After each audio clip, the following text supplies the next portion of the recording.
All right, welcome back. So I owe Rihanna an apology. ASAP Rocky, some rapper, I think is the dad of both of her kids. So let me offer that clarification for you Rihanna fans. I don't want the Rehive jumping all over me over YouTube and social media. All right, I've done that bit of house cleaning and cleanup. Let's roll out to Los Angeles and bring in Coach Jason Brown, the real JB. You know him from Last Chance U. You're getting to know him as the host of Last Chance Q with Sean Salisbury, and he's got the real JB show. You guys have seen him on this show virtually every Monday during the NFL season. JB, I'm gonna let you. I'm gonna start you easy. I'm not gonna go at you right off the top. I'm gonna start you easy. Steve Kim was just here bragging about your nachos and your whole Super Bowl spread. Calls you the greatest chef in football history. Said you did a marvelous job yesterday. Oh, appreciate Steve, man. He's a great mammal. I gotta be honest. All we talked about was where Jason Whitlock was at, man. That's all we know. I wish I had been there. I could have used the extra 5,000 calories. What's in your nachos that Steve says are just incredible? You're the king of nachos. Man, I make ground beef or I make turkey meat for guys like me and you that are trying to diet. You and I trying to diet. So I ground up some beef, man, and I season it up like a taco sauce, like a taco seasoning, and I make that first, and then I'll make me some refried beans and some black beans. I'll mix those together, and then I'll put the chips down. I'll throw the cheese on it. Then I'll throw the hot meat and the refried beans and black beans over it, and then I'll top it with some diced cut tomatoes, some green onion, some real onions, and sour cream and avocado, man. And it came out the best nachos I've ever had, and I ended up making them. No boasting here. Hey, it ain't bragging if it's true, they say. Who taught you to cook? Myself, man. Myself. No, Jason, I swear to you on this. You know I like to talk out the side of my mouth here and there and mess with a lot of people. But I'm never going to lie. I don't want to remember stuff, so I'm not going to lie. But I've never to this day used a cookbook or a measuring cup ever to make anything. It's all ad lib. All. Wow. All right, that is impressive. I certainly cannot match you there. I like to go out to eat rather than cook. JB, now things are going to get tougher. The floor is yours. Go ahead and apologize to Patrick Mahomes, Kansas City Chiefs fans across the country. Patrick Mahomes has taken the torch from Tom Brady. It's his league now. 2 MVPs, 2 Super Bowls. An incredible performance last night on a high ankle sprain. They kept him off the field in the first half, couldn't keep him off the field in the second half, and he put the Eagles to bed last night. And I'm sure you just want to sing Patrick Mahomes' praises. Floor is yours. I don't know if I can laugh, cry, or what am I supposed to do there? Timeout. First of all, let's back up a second. You said you just lied to the national audience in front of our very own faces and said he put the Eagles to bed. He took the torch from Brady. Oh, I would say the MVP of that game for a return to a punt to put them down there to score to take the lead 35-28. I would also be buying the entire defense Maseratis for getting me that touchdown, so I didn't have to go out there. And then I want to address the world and say on my show this morning, I said, listen, I give Mahomes all the credit in the world. I'll never apologize for who I am or what I said. I will admit, just like you will admit about your Joe Burrow statement, I will admit when I'm wrong or if somebody proves me wrong. I'm yet to be proven wrong on this Patrick Mahomes thing. He's won 2 Super Bowls, 2 MVPs, 2 Super Bowl MVPs faster than anyone else by the age of 27. So I give him that credit. but let's not act like this was the Michael Jordan flu game or Kobe coming off tearing his Achilles, walking off shooting 2 free throws, or Jack Youngblood playing a Super Bowl with a broken leg, or Ronnie Lott cutting off his damn finger. Let's calm down and pump our brakes here. He had an ankle sprain, who had 2 weeks off, and we're acting like he just was the hero of American sports last night. He threw for 180 yards, and he threw 3 touchdowns, all of them under 15 yards. Calm down. Kadarius Toney returned that punt. Without it, the Chiefs lose. The Eagles could not muster a sack. The MVP of the game should have been the offensive line for the Chiefs. Andy Reid is clearly the coach of the year, and he learned from his mistakes in Tampa 2 years ago, playing a dominant D-line and a defensive front that could not muster 1 sack. By getting the ball out quick, by getting the ball out with screens, backs in the flat, and you see the Eagles could not cover anything coming out of the flat because they were trying to hit him in the middle. And it was a great job by Andy Reid recognizing that and making that a halftime adjustment. But let's make no mistake about it. 14 points came off special teams and defense, or that game's over. The Eagles had 11 minutes time of possession favorite, more first downs, more third down conversions. And that's the first time I've ever seen a team that won in all those categories lose a game. And so you did see Patrick Mahomes limp off the field in the first half with re-injuring his ankle. Jog into the halftime locker room very gingerly because he was hurt. Come back into the game in the third quarter, scramble for like 20 yards on a key third down play. The man did everything that you would want a franchise quarterback to do in that situation, in that game. They scored on every possession in the second half. Andy Reid said it. Stevie Wonder could see it. Patrick Mahomes was worth every dime the Chiefs paid him, and he is now, with Tom Brady retired, he's the man carrying the league, Jason. Give it up to the man. Give the man his flowers. First of all, you just said an oxymoron. He can't be injured and run for 20 yards on an ankle. He had a hurt boo-boo ankle. He's not like he's a cripple out there. Come on now. We're giving this cat way too much anointing in a 4-year span. He's in the year 5. Let's see him play 5 more years. I did say, let's see him win another Super Bowl. He just did. Now he's got 2. He's 2-1, which is a lot better than 1-2.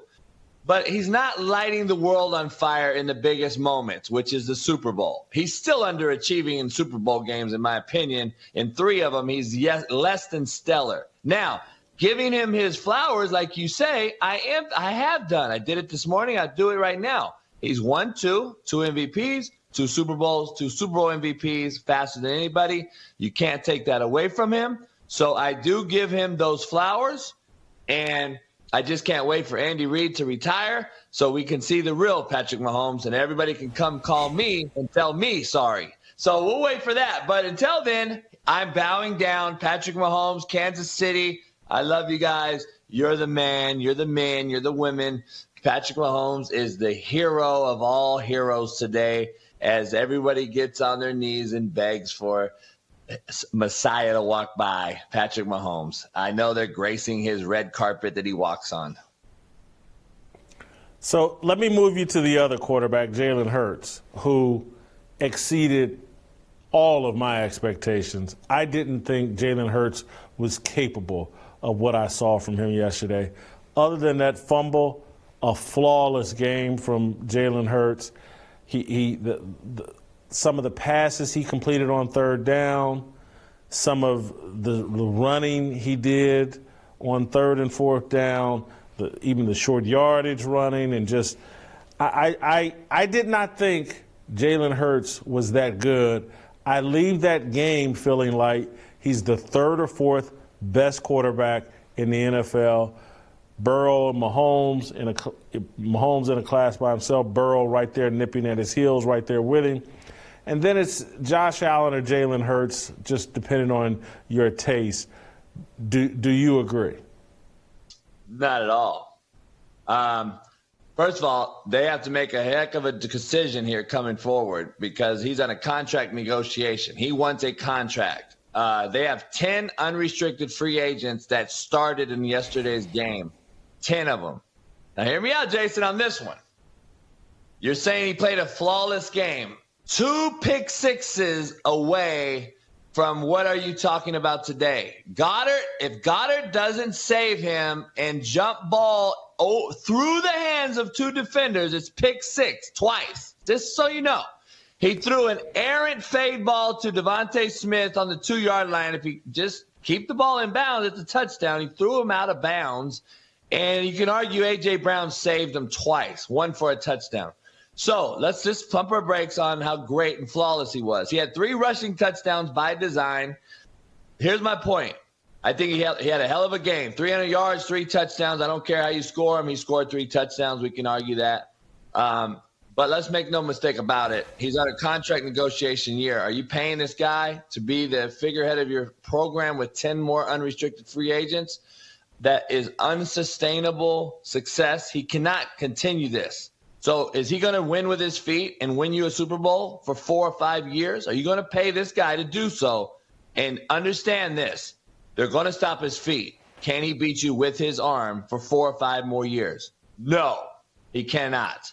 So let's be honest with this. Since we're going to talk about Lamar Jackson, we're going to talk about Trey Lance, we're going to talk about Justin Fields, Kyler Murray. I said this about Carson Wentz and Derek Carr.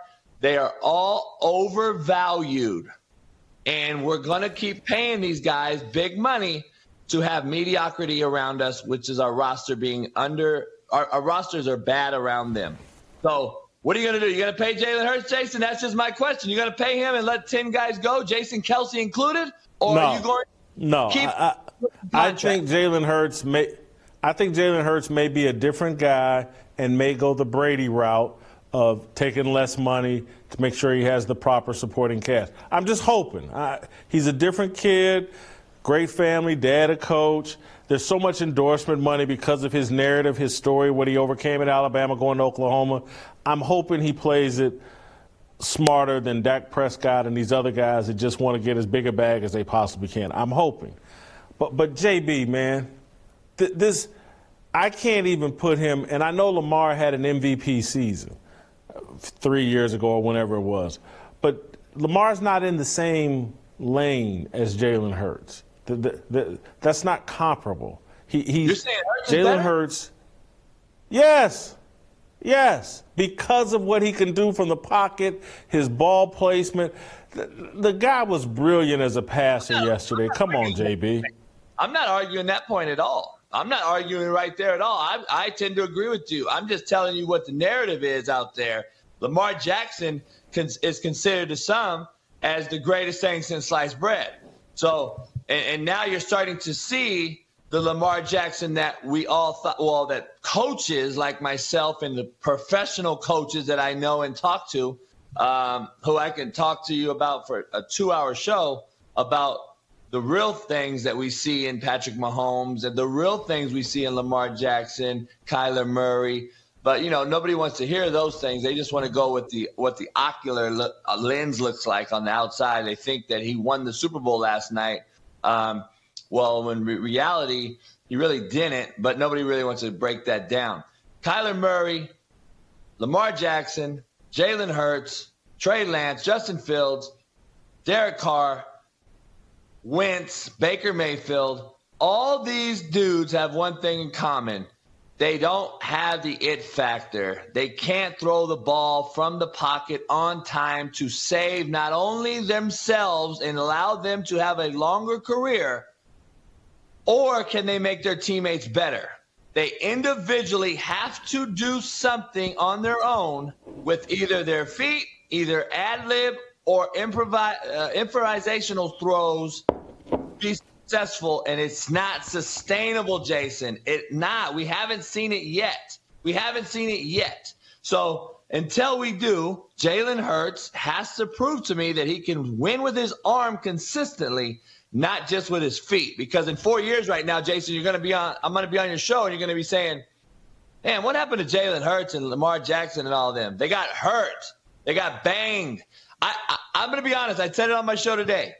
I will not be shocked at all if Josh Allen, Lamar Jackson, Jalen Hurts are not in the NFL in 5 years' time. They won't even be playing because they're going to play this reckless abandonment type of style, and they'll be out of the league or just non-relevant. They'll be irrelevant. So you can say what you want. You can say what you want, but you have to stay upright. Jason, you have to stay upright. JB, do you remember a guy, there was a young man that came into the NFL out of the Naval Academy years ago named Roger the Dodger Staubach? He ran around, had a nice, long career with the Dallas Cowboys back when you could really hit the quarterback. And so what we just saw from Jalen Hurts last night reminds me of Roger Staubach. And he made plays with his feet, but he also made plays with his arm. And I just think I never anticipated Jalen Hurts being that type of passer, and it's just going to get better. Jalen Hurts is here for the long haul, man. It's hard for me. And I know the Kansas City defense isn't great, but that dude had some ball placement last night that was top-notch, elite. I don't agree with top-notch elite. I think he threw bad balls all night. But I'm going to say this. I'm going to correct you when you say elite passer. I'm going to call him a thrower. He's a thrower that makes plays with his feet and allows guys to come open. He's a thrower, Jason. Until he becomes a passer, I can't say he's going to be around for a long time because I have to see him become a passer and get out of the throwing mentality. Right now he's a thrower. He drops back. He makes a play on time. Occasionally, maybe 1 out of every 10, 9 out of 10, he's improvising, making throws on the run or bad errant throws when he is in the pocket. Even though we see them as completions, Jason, in the NFL to sustain, those balls need to be touchdowns. Those balls need to be in stride, not throwing guys out of bounds, not missing guys out of bounds. Jason, why are we not talking about this guy just came off an injury and he's probably hurt right now? And we're going to pay him and you think he's going to be available in 4 years from now? That's my point. I don't disagree with you being around for the long haul. I think Jalen Hurts has impressed me with his mechanics in the year, just from last year to this year. He is the single most improved quarterback in the NFL. I've said it over and over and over. What I'm saying is, he still has to take a step to be an elite passer. He played all rookies on defense yesterday. Let's not make a mistake about it. All rookie secondary.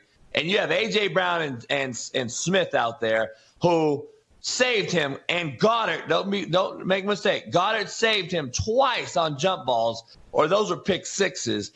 So we all want to just look at the outside and say, oh, he threw for 300 and ran 3 touchdowns. I agree with you. I think he's around for a while, but he's not going to be this guy for long if he can't stay upright. Well, you just said he'll be out of the league in 5 years, JB. I said, don't be surprised if Josh Allen and all these guys are out of the league in 5 years if they don't learn how to be safe in the pocket and throw the ball. I'm just telling you, Josh Allen's this far away, Jason, this far away. Let me throw something else at you. An observation I came up with Steve Kim, that this whole Nick Sirianni hyper-aggressive 4-down offensive system that looked amazing last night and kept Patrick Mahomes off the field and put Philadelphia in a chance to win the game. I'm thinking you can only do that offense with a quarterback who can run. And so Brandon Staley with the Chargers wants to be that kind of aggressive, but he's got Justin Herbert, and it doesn't look the same as Nick Sirianni because Sirianni's quarterback can run or pass. They ran on 4th and 5 with Jalen Hurts and picked up the first down. It was incredible. And so this whole 4th down aggressive thing from these young coaches looked pretty good to me last night, and it was like it's one of the newer wrinkles in football and maybe it'll be just like the Wildcat. It'll have a 2-year lifespan and people will figure it out and it'll go away. But the only way to try to do it, I think, is with a quarterback that can run. Your thoughts on any of that?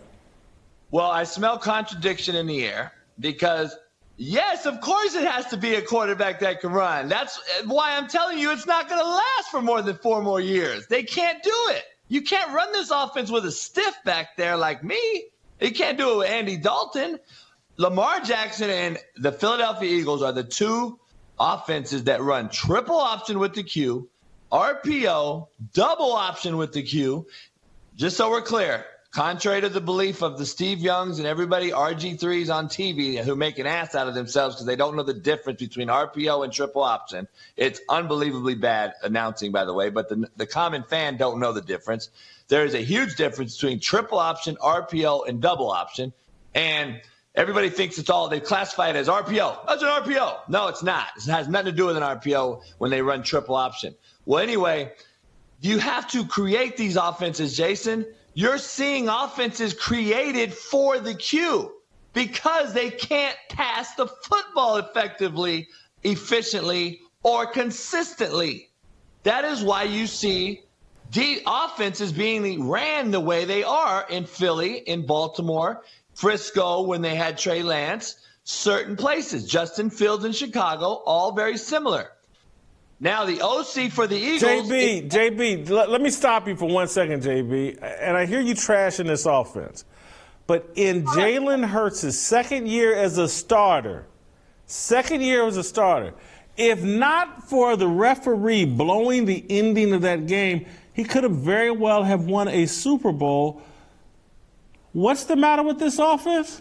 No. Wait, you got me wholly confused here. I'm not trashing the offense at all. This is my offense. I run this same stuff. To answer your question, you just said, what I'm telling you is it's not a fad. This is college football.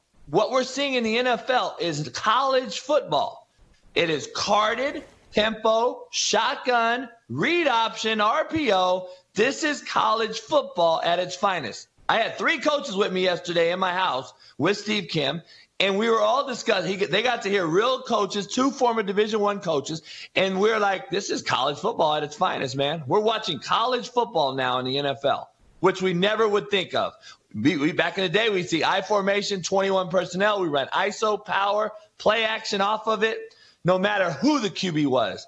You are running college offense now in the NFL with particular guys. Jalen Hurts, Lamar Jackson, Justin Fields, Trey Lance, Kyler Murray. You are running triple option, RPO, double option. Make no mistake about it. The guy calling those plays, just like Greg Roman did it in Baltimore, the guy that's running it now, Skoranek or whatever his name is, he just got the head job in Indianapolis just a few hours ago, Jason. So what's going to happen now? Who are you going to bring into Philly to continue that system?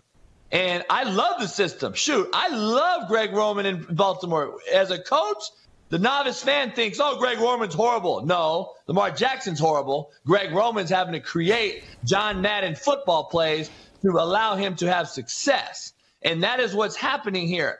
But in Philly, Jalen can throw better, to your point, than Lamar. So you can do a few more things in the game than you can with Lamar when we're strictly running, triple option with the QB run game. You can do a few more things formationally with Jalen Hurts, and because he can throw a slant on time, he can throw a corner route, he can throw a fade route here and there. So it's completely different, even though it's kind of from the same family tree, same system. But it's all college tempo, RPO, triple option offense.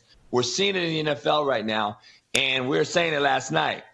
Unless you can throw the ball from the pocket, there is no more Tom Brady's, Jason. You're not going to see a 20-year quarterback in this league anymore, and you're going to see guys last 3, 4, 5, 7 years tops. And Josh Allen now entering year 4 or 5, you're going to be lucky to see him a few more years if they don't learn how to run the ball and throw from the pocket. Same with Jalen, same with Lamar, same with Justin Fields. Their careers are going to be short-lived. So be careful how you construct their contracts because you're just setting your organization up for failure if this guy can't sustain longevity and be your guy for multiple years, more than just 2 or 3 years, and try to win a Super Bowl and hope he can do it with his feet, because it's not going to last very long.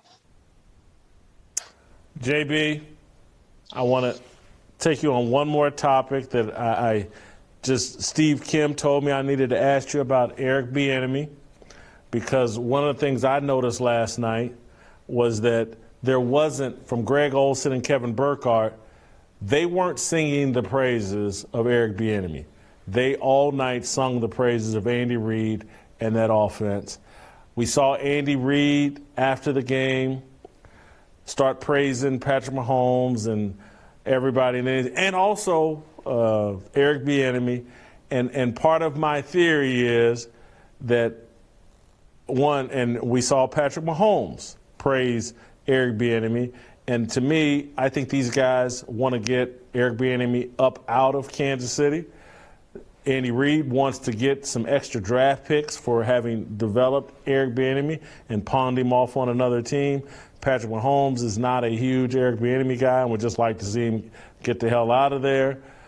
But I was telling Steve Kim that I appreciated the fact that Fox Sports on its broadcast didn't sell this lie that it was Eric Bieniemy's offense and he was the mastermind. They didn't play the game. The rest of the media does as it relates to Eric Bieniemy. I talked about that, look, there's a lot of guys that do what Eric Bieniemy has done for the last 2 or 3 years. They get carried by a great head coach, but they're able to go in and lie to some potential owner or some potential executive and convince them that, hey, I can do what Andy Reid did, or I can do what Bill Belichick did, or I can do what Bill Walsh did and get a job. Eric Bieniemy can't pull that lie off, so he can't get a job. But Steve said that you may have some insight into what's going on with Eric Bieniemy in Kansas City and perhaps what they really think. Yeah, I showed Steve yesterday. Pretty damn reliable source. Yeah, Andy's come to the conclusion that if you want to coach or be a head coach or have your own legacy, you need to get the hell out of here. So I'm making you leave. And I'm going to tell you right now, today, tomorrow, by the end of the week for sure, he'll be the OC somewhere. I think Arizona Cardinals is his best option, number one. But the holy cow, you want to put him with Kyler Murray? Yeah, you know why? Because he'll choke the hell out of him. So, all right, so let me go back. Number one, before I get to that, the source I know is reliable, and then if you don't notice, if you go back and find the clip, as soon as the game ended, where I pointed out to Steve and he was like, dang, I was like, yeah, man, it's a real deal. The first thing out of Andy Reid's mouth was what? Do you know? The first thing he said when they came up to him right on the field, he said, shout out, it couldn't do any of this without Eric Bieniemy. He deserves the credit. Like, when do you just go out and say that about your OC? It's not the first thing. We played the clip. Let's play it again. It's high up. Play the clip, Justin. We hold for a second. I don't know what clip you were talking about. Are you talking about him on the field when he left the sideline? Yeah. Oh, go ahead. Play the clip. Andy, you scored on every possession of the second half. What was the difference? Well, I'll give the credit to the big old line and to Pat Mahomes and all those guys around him. Eric Bieniemy was phenomenal also. That's the clip I'm talking about. There's another clip when he walks off the sideline. He walks off the sideline and he said, Eric Bieniemy deserves all the praise. So that's what my point is, though. When do you just come out and make sure you are pointing out that Eric Bieniemy is being said, unless you're getting rid of him by design? So he'll be out of there. And I think he has to. I think he has to be. But let me just tell you, Jason, You are now. Well, hold on for one thing, JB. I do want to be clear. They tried to get him up out of there last year. If you remember, the contract negotiation went on forever, and there was all these rumors that he was going to leave. They definitely want Eric out of there. They're tired of that cloud being over them. And if you just watch the broadcast of a lot of their primetime games, everybody, just like Olsen and these guys didn't talk a lot about Bieniemy, I've seen it earlier in games where the broadcasters, I believe, were instructed, quit talking about Eric Bieniemy, quit talking about him. You know, we'll get him a job, but we're not going to continue with this game of the broadcaster sitting in the booth pretending like he's orchestrating this whole thing. Let me shut up. Unpack your story. Well, first of all, I've been saying this for 4 years. I've been pointing out to people why I can tell you he's not the OC, why I can tell you he doesn't call one play. And if you watch head coaches that are head coaches and have coordinators, what is the number one thing you notice or don't notice? Do you ever see the head coach holding a play sheet in his face like this if he's not calling plays? No. Andy Reid holds a card this big, and he's holding it because he's calling plays. Eric Bieniemy is calling personnel. He's calling other things. So having said that, I've known this forever. Everyone in the football business knows it as a coach or a former player. Shady McCoy came out and blasted Bieniemy because he didn't like him. I don't agree with that, but I do agree with the fact that I know he doesn't call plays. Now, having said that, it's a slippery slope. As a black coach in a really, really this time and era we're in, does he go to Baltimore as a black coach and Lamar Jackson's your quarterback? I want to ask you this as a black man. Who is going to be thrown under the bus when that thing implodes? Lamar Jackson or Eric Bieniemy? Because Eric Bieniemy now is going to come over there without Patrick Mahomes, and they're going to say, oh, it was Andy Reid carrying your butt around this whole time. If he fails and if he succeeds, they're going to say, oh, you just inherited Lamar Jackson, another very similar player to Patrick Mahomes. So I would not advise Eric Bieniemy, who I know my whole life, to go to Baltimore. I would tell him to go to Arizona, even though Kyler's black. Kyler's an issue. Kyler's a cancer. Kyler has a very, very negative connotation around him. If Eric can go there and correct that situation and get him to perform and build that organization, now he is the guy they're going to say, wow, maybe Mahomes' credit belongs to Eric Bieniemy. Maybe Eric Bieniemy is the guy. If you go to Washington, under what's going to be a new ownership regime, it looks like there, I can see that as well. Taking a guy like Taylor Heineke, or if they draft a quarterback like C.J. Stroud or in a trade or they get somebody, can you prove that you are this guy with some guys like Chad Henne, for instance, an average-of-the-road guy, and win there? That is what Bieniemy needs to do. I would stay away from Lamar Jackson. I think it's a fire waiting to happen because of both situations. And I'll be honest, I'm not too sure Lamar is returning to Baltimore either. I'm just telling you. From what I hear, they're $40 million apart on their discussions. I would not be shocked if they traded him. That is kind of what I've been hearing as well. And, Eric Bieniemy, man, is in a very, very slippery – he's walking a tightrope, Jason, because guess what? If you fail at whatever job you take, he will never coach again. He'll have to go to college because he will be thrown out this league. They'll say you were a fraud. Andy Reid saved you. He carried you. You're garbage. You were horrible. So I feel for him too because he's in a situation where they've been blowing him up for 3-4 years as the next head coach of somewhere. And let me ask you this, Jason, before you move on or get out of here, is the Mike McDaniels in Miami and the young cat that left the Rams and that now the head coach for Minnesota right now, are they more deserving or more worthy than an Eric Bieniemy? Because that's my question. Why is Eric Bieniemy not a head coach if those guys are? And I do not Because he think can't get in the room and make the sale. Did you ever watch The Sopranos? And that's what this show was about today. About this, because I call this the Sopranos Bowl, the Super Bowl. It's the worst ending in TV. Did you watch The Sopranos, JB? Yeah. Okay. Do you remember Uncle Junior, season 2 or 3, Richie Aprile? Richie Aprile comes out of prison and wants to take over for Tony. And Uncle Junior's kind of down with it. And then Uncle Junior figures out, like, oh, Richie Aprile, he can't make the sale. He can't be a leader. He doesn't have the it factor, the charisma to get in the room and to get people to buy into him as a leader. And Junior stepped away from him and sold Richie Aprile out. That's what you have. Again, you've been a head coach. You know the coaching profession. Can you get in the room and make the sell and sell yourself and convince the people in charge that you're the man and you can be the leader? He can't do it.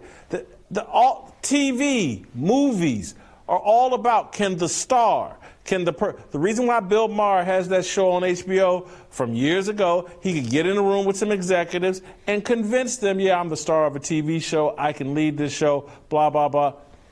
Eric Bieniemy can't do it. Mike McDaniel can. We'll find out if it's legitimate, but all kinds of people get in those rooms, make the sale, convince them, and fail and flame out. It's commonplace. That's how you get jobs. If Mike McDaniel can sell it over Eric Bieniemy, we have a administrative problem. Let me just tell you that, brother. Because I'll be damned if I'm going to play for Mike McDaniel's weirdo self over Eric Bieniemy. There's no way. There is a huge difference in America. You know what, Jason? Mediocrity is the new excellence. Let's just keep it at that. That is real talk. We are so. Here's what JB, you know it better than anybody. Players want to play for guys who they believe can make them better and can make them money. Period. End of story. Mike McDaniel can draw plays and I can get paid and get stats. They don't care if he's a goofball. They don't care if he, comes off as a nerdy dork. Can he draw plays, get my stats, and get me paid? That's all they care about. That's what players care about. Ownership cares about other things, and it's all a sales job. And Eric Bieniemy is not a good salesman of Eric Bieniemy. But that's really not a fault of his. It's just a fact.